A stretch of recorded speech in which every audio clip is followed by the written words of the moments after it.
Yes students, a very good morning to all of you.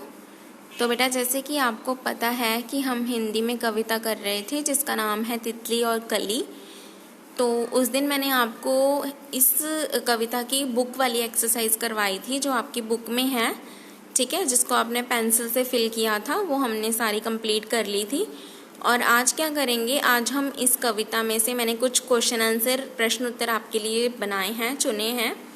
ये आपकी book में नहीं है, ये मैंने अपनी तरफ से बनाए हैं, जैसे कि हम पहले भी करते हैं, तो हम ये करेंगे। Okay class, so let us start.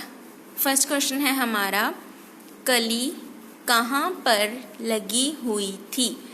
तो इस कविता को आप सभी ने पढ़ा है, बहुत बार सुनाया भी है मुझे, और उस दिन हमने बुक वाली एक्सरसाइज भी की थी, तो हमें पता है कि कली कहाँ पर लगी हुई थी। कली हरी डाल पर, हमने पढ़ा था ना कि हरी डाल पर लगी हुई थी नन्ही सुंदर एक कली, है ना, पढ़ा था ना। तो कली कहाँ पर लगी हुई थी, हरी डाल पर। उसके बाद नेक्स्ट क्वेश्चन है हमारा, तितली किसके पास गई। तो तितली किसके पास गई थी, हमने सभी ने पढ़ा था कि तितली जो थी वो सुंदर कली के पास गई थी। तो इसका आंसर आएगा कली के पास। क्या आएगा इसका आंसर, कली के पास। उसे जगाने के लिए गई थी कि उठो कली, सुबह हो गई है और अब हम क्या करेंगे, एक खेल खेलेंगे, है ना। नेक्स्ट क्वेश्चन है हमारा, तितली ने कली को क्या खोलने को कहा। तो तितली जब कली के पास गई तो उसने कली को क्या खोलने को कहा था कि उठ जाओ कली। तो उठने के लिए हम क्या बोलते हैं, क्या खोलते हैं। जैसे कि मैं आपको बोलूं कि जाग जाओ, तो जागने के लिए क्या करोगे आप, आंखें खोलोगे ना। तो आंखें खोलने को कहा, तितली ने कली को आंखें खोलने को कहा। नेक्स्ट क्वेश्चन है, फूलों से क्या निकलती है।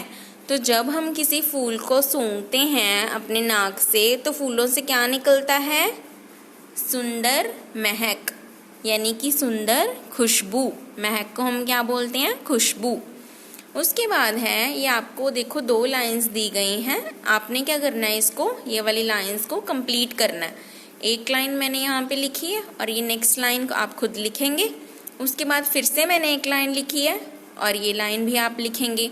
ये पंक्तियाँ जो हैं, ये लाइंस जो हैं, ये मैंने कहाँ से ली हैं, ये मैंने आपकी बुक में से ली हैं, तितली और कली कविता के अंदर से ली हैं। जैसे कि हरी डाल पर लगी हुई थी डैश, इससे आगे जो भी लाइन आएगी वो आप यहाँ पे लिखेंगे। उसके बाद है, तितली उससे आकर बोली, क्या बोली तितली, वो इस लाइन में आएगा। तो ये आपका तितली और कली का दूसरी एक्सरसाइज है, ठीक है बच्चे। और इसके बाद नेक्स्ट पेज पे हम चल रहे हैं, देखिए। So this is our next page.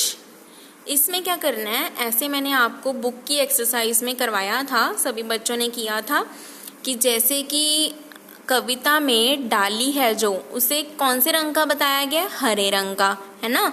ऐसे ही हमने कई चीज़ों के रंग किए थे, जैसे कि लड्डू का रंग किया था हमने पीला, पेंसिल को हमने बोला था कि वो काफ़ी रंगों की, कई रंगों की हो सकती है।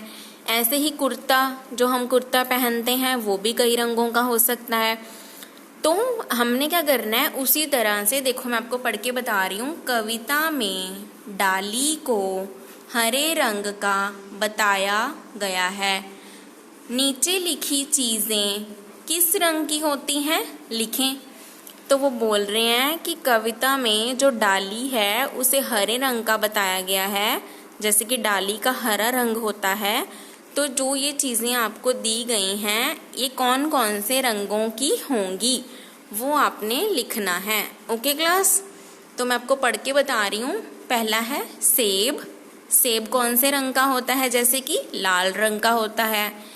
घिया, घिया की सब्जी खाई है आपने, घिया लौकी जिसे हम इंग्लिश में बोलते हैं, है ना।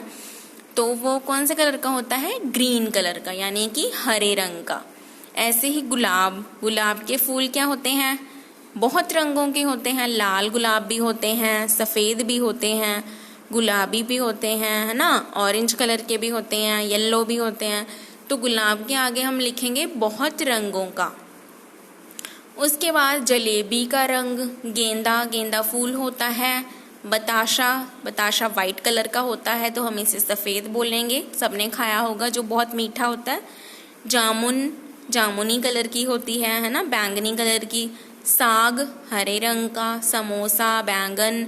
तो ये आपके लिए कुछ चीज़ें लिखी गई हैं, आपने क्या करना है, इन सभी चीज़ों के रंग लिखने हैं, ठीक है। तो ये वाला पेज और ये वाला पेज, ये 2 पेज क्या हैं, आपका होमवर्क है। ओके क्लास, तो सभी बच्चों ने इसे अच्छे से पढ़ना है, अपनी नोटबुक में सुंदर सुंदर लिखना है और लर्न भी करना है। Okay class, thank you very much, have a nice day to all of you.